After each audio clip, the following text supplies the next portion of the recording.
또 사업하시는 분들이 많아지면서 사업자 대출을 어떻게 받는 건지 알고 싶어 하시는 분들이 점점 많아지는 것 같아서 이 부분에 대해서 해소해 드리기 위해서 그 방법을 말씀드려 보려고 합니다. 자, 첫째로 사업자 대출을 받는 방법은요, 정석은 어쨌든 언제든 가능한 것은 신용보증재단과 신용보증기금을 이용하시는 건데, 신용보증재단은 여러분의 매출의 6분의 1에서 5분의 1을 받을 수 있는 구조이고요. 신용보증기금은 여러분의 매출의 4분의 1에서 3분의 1을 받을 수 있는 곳입니다. 그런데 신용보증기금은 여러분들의 매출의 3분의 1에서 4분의 1이 1억 원을 넘어가야 돼요. 즉 신용보증기금은 그 금액 자체, 건수가 생기면 그것이 그 영업을 하는 사람의, 그 창구에 있는 사람의 어떤 실적이 되기 때문에 많은 금액을 대출해 줄수록 그 사람의 실적이 오르고, 1억 이하의 금액들은 큰 실적, 뭐 1천만 원, 2천만 원 가지고는 그렇게 크게 왔다 갔다 하지 않기 때문에 1억 원이 최소한 되셔야 됩니다. 그래서 기본적으로는 우리가 신용보증기금보다는 신용보증재단을 이용하게 되는 건데, 신용보증재단을 이용할 때에도 매출의 6분의 1, 즉 여러분들이 만약에 매출이 6억이라고 하면은 1억 정도를 받을 수가 있는 거고요. 5분의 1이라고 하면은 뭐 1억에서 한 1억 5천 사이 좀 더 올라가겠죠. 그런데 우리가 돈이 지금 당장 필요하신 분들은 1억, 2억 이런 금액이 필요한 건 아니라고 보고, 또 아마 아니실 거고, 그리고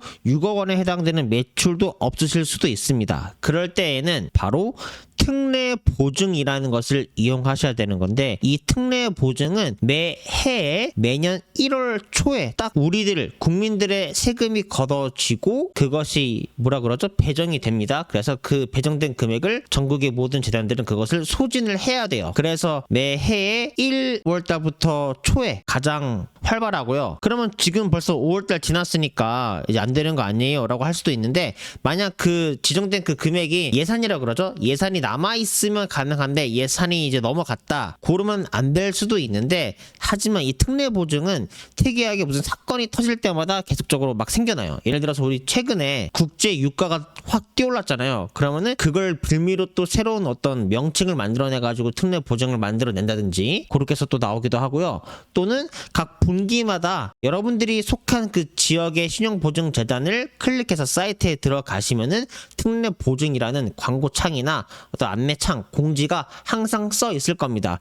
그러면은 그때마다 그것을 참고해서 들어가셔서 여러분들이 신청을 하시면 되는데, 이 신청 조건은 사업을 영위하고 매출을 일으키는 사업자를 증명할 수 있으면 됩니다. 그리고 여기서 나오는 금액은 뭐 일단 최소 무조건 1,000만 원은 무조건 넘고요. 여기서 많게는 1억까지도 가능할 수 있는데, 1억을 한 번에 받을 수 있는 것이 아니라 특례 보증이 만약에 3개, 4개 있으면은 이 3개, 4개를 전부 다 신청을 해가지고 전부 다 승인이 됐다라고 하면은 1억까지도 될 수가 있는 거죠. 또는 정말 이 특례 보증의 특징은 하나당 최대 한도가 그렇게 많게 정해져 있지가 않아요. 최대한 많은 사업자들을 도와주기 위해서 만들어지는 자금이다 보니까 1,000만 원에서 뭐 한 3천만 원 사이로 대부분 이루어져 있는데, 특이하게 가끔씩 5천만 원 대가 넘는 특례 보증이 나오기도 합니다. 그것 또한 지역마다 다르기 때문에 여러분들의 사업자가 속한 그 지역의 신용보증재단을 항상 확인을 해 보셔야 됩니다. 자, 그러면 이 특례 보증을 받기 위한 조건, 내 매출을 증명할 수 있으면 된다. 어떻게 증명할까요? 바로 가장 쉬운 거는 가장 마지막 단에 내가 신고한 부가세 신고 내역, 즉 우리가 부가세 신고를 1년에 많게는 4번, 적어도 2번 정도는 하잖아요. 그래서 일반적으로 뭐 간이라거나 매출이 크지 않으신 분들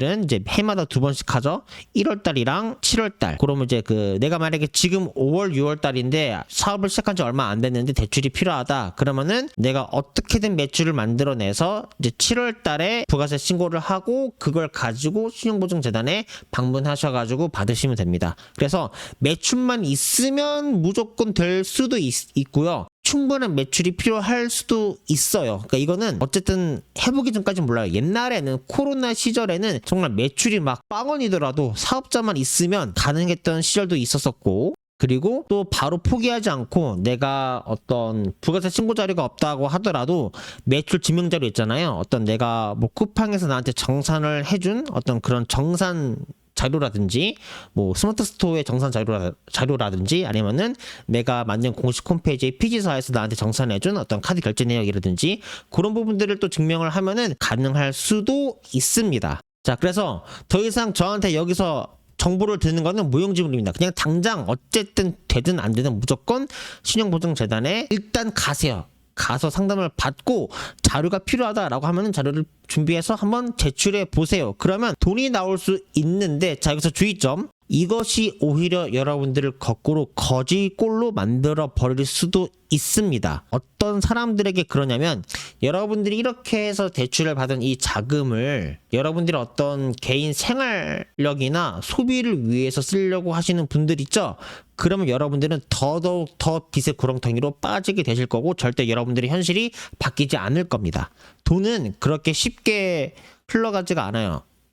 오로지 그걸로 받은 자금은 사업 자금으로만 여러분들이 써야 합니다. 그러니까 이게 어떤 무슨 거기서 사업 자금으로 쓰세요라고 해서 그걸 지키려고 써야 되는 것이 아니라 정말로 사업이라는 게 그래요. 천공학적으로 그래요. 심리학적으로도 그렇고요. 그래서 여러분 돈은 총 4가지로 사용하는 방법이 있잖아요. 첫 번째, 모으는 법, 사용하는 법, 늘리는 법, 지키는 법. 요 4가지로 쓰잖아요. 이때 돈을 써도 절대 돈이 줄기는커녕 돈이 계속 늘어나는 소비 방법이 있습니다. 뭐예요? 내가 이 돈을 썼을 때, 보냈을 때 더 크게 무조건 되돌아오는 곳에만 여러분들이 돈을 쓰셔야 돼요. 어떤 예시가 있죠? 만약에 내가 이커머스 사업을 한다. 아니면 뭐 브랜딩 뭐 사입 판매를 한다. 자, 내가 지금 당장 주문이 1000건에서 2000건 또는 뭐 10,000건이 들어왔어요. 자, 주문이 들어왔고 이미 결제가 들어왔죠. 그러면 내가 결제가 들어왔으니까 이 주문한 물건을 생산하거나 내가 사입하거나 어쨌든 구매를 해가지고 보내줘야 될 거 아니에요. 이럴 때 이 생산 자금에 돈을 쓰면은 그 플랫폼의 정산 주기에 따라서 아니면 나의 피지사의 정산 주기에 따라서 추후에 되돌아오죠.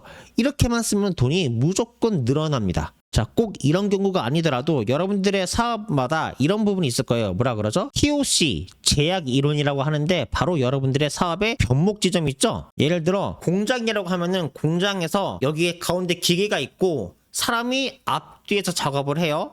당연히 앞에 있는 사람은 뭘 하겠어요? 이 기계가 돌아가도록 준비 작업을 하고 이 준비 작업이 끝나면 기계가 이거를 찍어서 변환 작업을 하고 그 다음에 남은 작업자가 뭐 포장이나 마무리 작업을 하겠죠. 자, 그러면 여기서 이 회사의 이 공장의 매출을 담당하는 그리고 외주 건수를 가장 빨리 달성하고 매출을 극대화시킬 수 있는 방법은 뭐예요? 이 변목 지점, 더 이상 빠르게 할 수도 없고 더 느리게 할 수도 없는 이 변목 지점 있죠. 이것을 늘리는 거예요. 만약에 이 기계가 없으면 이 뒤에 있는 사람은 할 일이 없죠. 그래서 이 변목 지점은 절대 그 공장에서 멈춰서는 안 되는 거예요. 이 변목 지점을 멈추게 한다면 그때부터 그 회사의 매출은 떨어지는 겁니다. 근데 이거를 항상 24시간 가동을 시키면은 그 회사의 매출은 올라가는 거예요. 이것을 제약 이론 중에 하나라고 합니다. 그래서 이 변목 지점에 해당되는 부분을 여러분들이 구매한다. 그러면 당연히 여러분들의 회사의 매출이 올라가겠죠. 어떤 게 있을까요? 방금 예시를 든 것처럼 내가 어떤 공장을 하는데 기계를 사는데 기계를 추가로 구매하는데 소비를 한다. 그러면 그 추가로 구매한 그 금액이 몇 개월 뒤에 다시 나한테 되돌아오겠죠. 돈을 쓴 만큼. 그리고 S&P 500에 넣어도 쓴 만큼 오히려 더 많이 되돌아오겠죠. 물론 기간은 복리가 이제 적용될 때까지 오래 걸리겠지만 또 뭐가 있을까요? 내가 만약 디자인을 외주 받아가지고 디자인을 대신 만들어주는 디자인 회사다. 그 디자인 주문 건수를 주문이 밀리게 해야 될 거 아니에요. 그런 어떤 마케팅 작업, 광고 작업, 영업 작업이 쉬면 안 되겠죠. 보통 사람에는 여기에 해당되지가 않고요. 대신에 사람 대신에 뭐 이런 게 있을 수가 있겠죠. 소재를 하나 만들어 가지고 광고를 꾸준하게 세워서 그걸 작업할 수 있는 시스템의 어떤 결제 비용 아니면 그런 마케팅 회사에 내가 내는 비용 아니면 그것을 굴리는 어떤 인건비의 비용, 내가 시스템을 만들고 거기에 사람을 쓰는 거니까 이거는 괜찮겠죠. 만약에 이런 용도가 아니라 나 사업을 하고 있고 나 생활도 하고 있는데 내가 지금 사업 소득이 이 사업 이거 한 가지밖에 없어. 그래가지고 내가 내 생활을 해결하고 싶어 라고 하는 사람 분들이 이런 대출을 받을 시에는 더 큰 빚이 생기고 더 큰 재앙을 불러들이는 꼴입니다. 그냥 돈 없이 하시는 게 나아요. 차라리. 아니면 정 어쩔 수가 없으면 제가 지금 말씀드린 이 이야기를 들으셨으니까 받은 금액에서 정말 10분의 1만 여러분들의 생활비로 쓰고 나머지 9는 쓰면 다시 무조건 되돌아오는 곳에다가 보내셔서 돈을 더 많이 버시는 곳에다가 쓰시는 것이 정답입니다.